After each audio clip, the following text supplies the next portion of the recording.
Bonjour tout le monde et bienvenue dans cette nouvelle vidéo.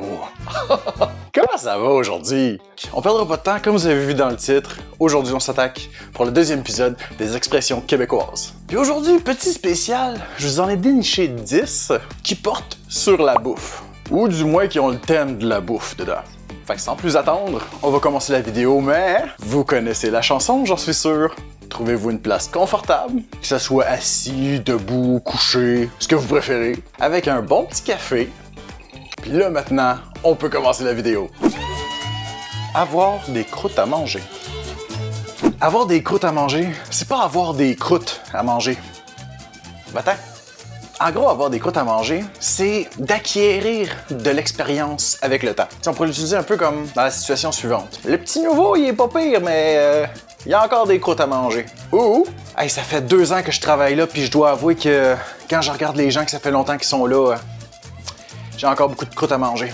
Donc, grosso modo, c'est un manque d'expérience. Puis l'origine de cette expression-là viendrait du temps des colons où la nourriture était relativement rare, surtout en fait pour les colons. Et donc on disait aux jeunes Québécois surtout qu'il était important qu'ils mangent leur tartine, mais aussi qu'ils mangent leur croûte, qui est souvent la partie que les jeunes aiment le moins. Mais on leur disait qu'il fallait le manger pour avoir justement tous les nutriments nécessaires pour qu'ils puissent avoir de l'énergie puis grandir. Puis on leur disait justement qu'il fallait qu'ils mangent des croûtes pour devenir grands et forts. Là, l'expression au fil du temps s'est modifiée pour dire que manger ses croûtes, c'est d'acquérir de l'expérience et de progresser dans quelque chose, justement par l'expérience. Fait que chacun d'entre nous, à certains niveaux, a encore beaucoup de croûtes à manger.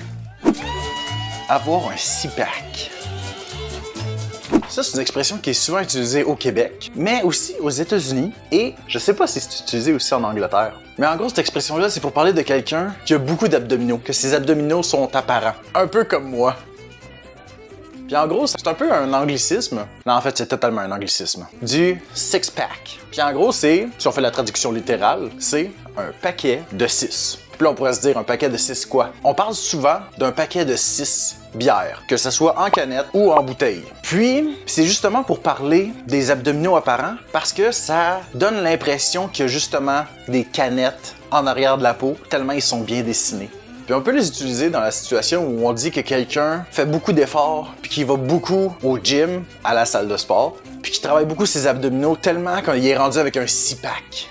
Mais si vous voulez, vous pouvez aussi parler d'un pack de bière qui est un paquet de 6. Si vous aussi vous voulez en avoir un, c'est plus facile d'aller s'acheter de la bière que d'en avoir un pour vrai. Être une patate de sofa. Coucou!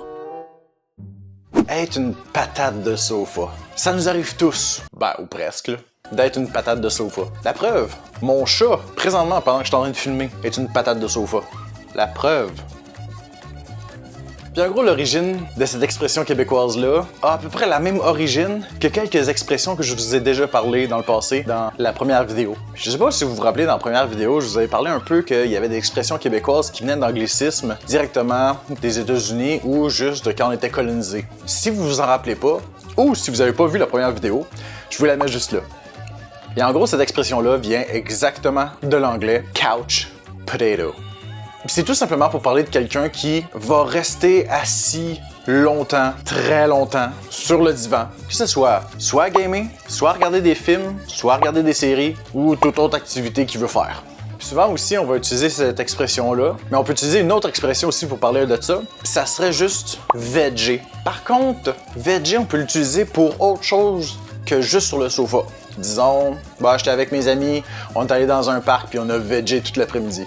Ça aussi, c'est un anglicisme. Puis ça vient de veggies, légumes. Puis donc, des légumes, ça fait pas grand-chose. Fait que ça fait pas grand-chose, ça bouge pas. Fait que tu veg. Je me demande à quel point nos expressions sont tirées des Anglais. Se pogner le beigne. Qu'est-ce que tu fais, man? Je me pogne le beigne. Cette expression-là, tu peux l'avoir un peu comme un complément à l'expression juste avant. Parce que si t'es une patate de sofa, c'est que nécessairement tu te pognes le beigne. Puis là, vous pouvez vous demander comment est-ce qu'on peut l'utiliser, ça, cette expression-là? C'est simple. Disons que vous êtes en train de faire des rénovations chez vous.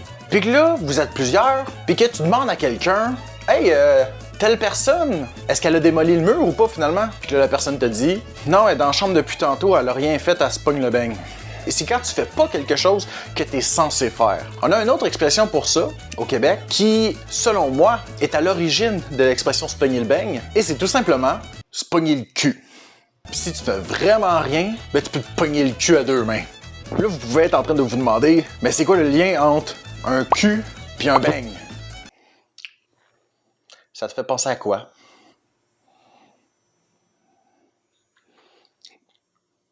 Bon, je mettrai pas d'image, mais je pense que vous avez compris. Y aller au toast. Au Québec, quand on veut que quelque chose soit fait, on y va au toast. Quand ça te tente pas de niaiser, tu y vas au toast. Puis là, vous êtes peut-être en train de rien comprendre. En gros, y aller au toast, déjà on le prononce toast, mais ça serait toast. Puis des toasts, c'est du pain grillé. Y aller au toast, ça veut simplement dire aller vite dans ce qu'on fait. En gros, le gars s'est dépêché pour pouvoir repeinturer sa maison au grand complet. Il a pas niaisé, il a fait ça en une seule journée et il est allé au toast. Fait comme vous comprenez, c'est un anglicisme, celui-là aussi. Puis là, vous pouvez vous demander, encore, c'est quoi le rapport? C'est en fait lorsque tu retires ton pain du grille-pain, il est très chaud, fait qu'il faut que tu te dépêches de le mettre dans l'assiette pour pas te brûler les mains. Fait que si on se dépêche de prendre le pain puis de le déposer dans l'assiette pour être sûr de pas se brûler quand il est sorti du grille-pain, ben c'est qu'on niaise pas puis qu'on y va vite. On y va au toast. Ne pas être dans son assiette. C'est quoi le rapport de pas être dans son assiette? Dans quelle assiette? Des petites ou des grosses? En gros, c'est pour dire que ça va pas, puis ça peut être autant physique que mental. Tu sais, une journée que tu te sens pas trop bien, puis que tu sais pas pourquoi, t'es pas dans ton assiette. Tu vois quelqu'un que tu connais bien, qui est pas comme d'habitude, puis qui a l'air d'avoir quelque chose qui le tracasse. Il est pas dans son assiette. Puis ça n'a aucun rapport avec les assiettes de cuisine. En fait, ici, on parle d'assiette dans le sens de quelque chose de stable. Un peu comme une assiette de poutre. Ou on peut aussi parler d'une assiette de cavalier, pour dire que la selle est stable. Donc c'est seulement un état de stabilité auquel ça fait référence. Ça n'a aucun rapport avec les assiettes de cuisine. Fait que si à un moment donné vous vous sentez pas dans votre assiette, venez voir mes vidéos puis venez rire un peu. Beurré épais. Beurré épais, c'est quand tu dis un mensonge, puis que ton mensonge, t'en rajoutes, puis t'en rajoutes, puis tu rajoutes des éléments, puis il y a des trucs que t'as pas fait, mais t'en rajoutes, puis t'en rajoutes. C'est comme si tu prenais du pain et que tu rajoutais du beurre, puis tu rajoutes du beurre, puis tu rajoutes du beurre, puis tu rajoutes, tu sais, tu beurres épais. Je savais exactement ce que telle personne a fait hier soir, puis pourtant quand j'y ai demandé, il a beurré épais. J'ai essayé de me sortir d'une situation hier avec l'autre, puis j'ai du beurre épais. En fait, c'est justement de rajouter des mensonges, puis de grossir son mensonge dans l'espoir que quelqu'un nous croit. La majorité du temps, ça fonctionne pas. Fait que comptez pas de mensonges, puis arrêtez de beurrer épais. Petite parenthèse aussi, ça peut avoir aussi un lien avec le fait de se vanter, puis que tu te vantes, puis tu te vantes encore plus, puis tu te vantes encore plus. C'est tout le temps, en fait, dans l'excès. Fait que beurre est pas épais, sauf si vous voulez raconter une histoire. Voir quelqu'un dans sa soupe. Avant que vous commenciez à aller trop loin, je vais vous arrêter tout de suite. Ça n'a aucun rapport avec la sorcellerie. Si on va dans l'histoire du Québec, dans l'ésotérisme, oui, il y a sûrement eu des sorcières. Mais c'est pas le sujet de la vidéo. Ici, quand on parle de voir quelqu'un dans sa soupe, on peut parler autant de soi que de quelqu'un d'autre. Comme dans la majorité des expressions, finalement. Puis en gros, voir quelqu'un dans sa soupe, c'est être amoureux de manière immensément grande de quelqu'un. D'être obsédé par cette personne-là, tellement que tu la vois partout et incluant dans ta soupe. Un peu comme si tu regardes ta soupe et à place de voir ton propre reflet, tu vois le visage de l'autre personne. C'est vraiment pour montrer à quel point tu es obsédé par cette personne-là, à quel point tu es amoureux ou amoureuse de cette personne-là. Ah mon Dieu, depuis qu'il a rencontré cette fille-là, il la voit dans sa soupe. Ça fait déjà 2 ans qu'ils sont ensemble, puis elle le voit quand même dans sa soupe. C'est beau! Puis heureusement, on parle principalement de ça quand on parle de quelqu'un qui est amoureux. Parce que si on parlait de quelqu'un qui est juste obsédé par quelqu'un d'autre, sans avoir de lien affectif, ni d'être amoureux de la personne, là, ça serait weird en ta... Manger, c'est bas. Là, je sais que vous allez vous dire que je vous avais fait un spécial bouffe, puis là, vous comprenez pas pourquoi je dis manger, c'est bas. Puis qu'est-ce que ça veut dire des bas? Fait que si vous êtes pas du Québec, peut-être que vous savez pas c'est quoi des bas, puis je vais vous le dire tout de suite, c'est des chaussettes. C'est vraiment bizarre pour moi de parler de ça, parce que pour moi, c'est acquis que des bas, c'est des chaussettes. Mais je comprends qu'on vient pas tous de la même place, donc je vous l'explique. Et en gros, l'expression française que je pourrais utiliser pour vous décrire un peu c'est quoi cette expression-là, ça serait « ronger son frein ». On peut l'utiliser un peu dans la situation où on parle de quelqu'un puis on dit « ça fait 2 ans qu'il a sa compagnie, ça marche pas, puis là il est vraiment dans la merde, il est en train de manger ses bas ». C'est quand tu es dans une situation un peu précaire, ça peut être financièrement ou pas, puis tu vis beaucoup de stress, ben tu manges tes bas. Fait que oui, ça a rapport avec la bouffe, mais ça a surtout rapport avec manger. Chanter la pomme. Chanter la pomme. C'est presque poétique. Puis quelle chanson fait référence à une pomme? Pomme de renette et pomme de pipe. Non. Ça n'a vraiment aucun rapport avec chanter une chanson sur une pomme. L'origine, en fait, viendrait, selon l'historien R.L. Séguin, des danses folkloriques québécoises. Et donc, dans le temps, ils dansaient le 7 carré. Et lors de la danse, certains coquins essayaient de flirter un peu avec les autres et d'envoyer des messages lors de la danse. Et souvent, ça se faisait au contact des paumes. Et donc, en touchant la paume de l'autre, en faisant des petits jeux de regard, l'autre pouvait comprendre qu'il était intéressé et donc aller flirter éventuellement au cours de la soirée. Et donc, au fil du temps, le mot paume s'est transformé et est devenu pomme. Mais il y a d'autres sources qui pensent que ça viendrait en fait de l'histoire du Québec, mais du Québec catholique. Et que ça viendrait en fait de l'histoire d'Adam et Ève, qui, lorsque Adam a voulu séduire Ève, les deux ont voulu croquer dans le fruit défendu, la pomme.